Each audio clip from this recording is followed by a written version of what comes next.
爱生活，爱美食。大家好，我是小丽。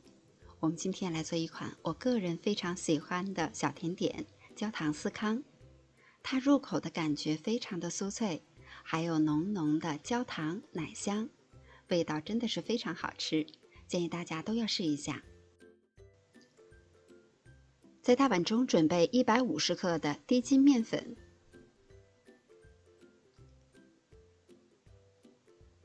加入一点盐，40克冷藏的黄油，戴上手套抓拌均匀。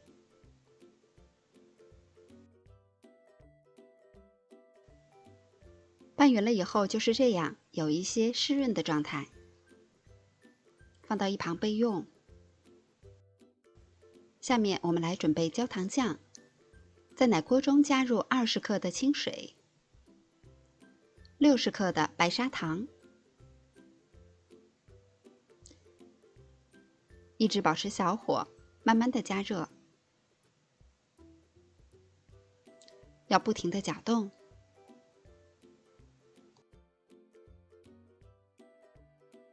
熬糖到后期的时候，我们要格外注意，糖浆从开始上色以后，变化就会非常快。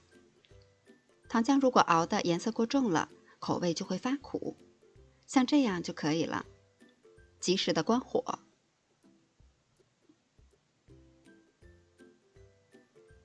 再加入60克的淡奶油，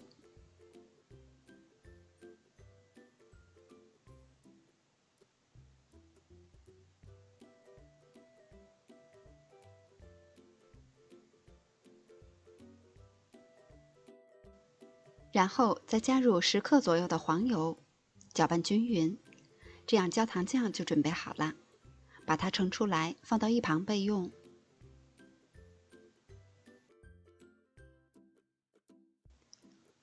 在面粉中加入3克的五铝泡打粉，大致的搅拌均匀。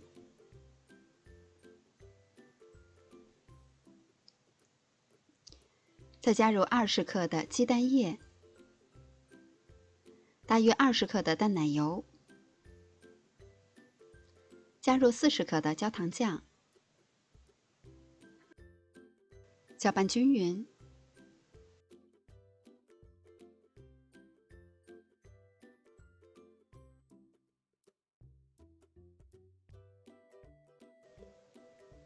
拌成大一些的面絮以后，再用手合成面团儿。这个面团儿不要过度的去揉搓，大致成团就可以。然后我们直接揪下来一块，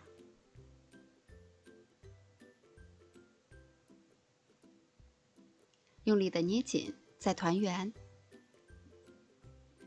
这样一个生胚就做好了。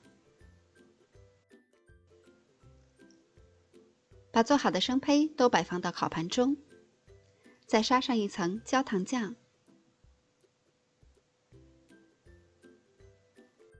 烤箱需要提前预热5到10分钟，180度上下火烤25分钟左右。因为烤箱之间是有差异的，所以具体的温度和时间还要根据实际情况来适当的调节。饼干出炉以后可以晾至温热，我们在中间的部分再刷上一点焦糖酱，就可以装盘开动了。因为我比较喜欢吃焦糖味重一些的司康，所以在烤制的中途我又刷了一遍焦糖酱，一共刷了2次。烤出来的颜色是有一些重的，但这样吃起来味道会更香甜。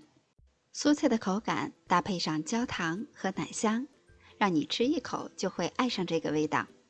做法也是不难，一看就会。喜欢的小伙伴们也快动手试一下吧。我是小丽，每天都做好吃的，明天见。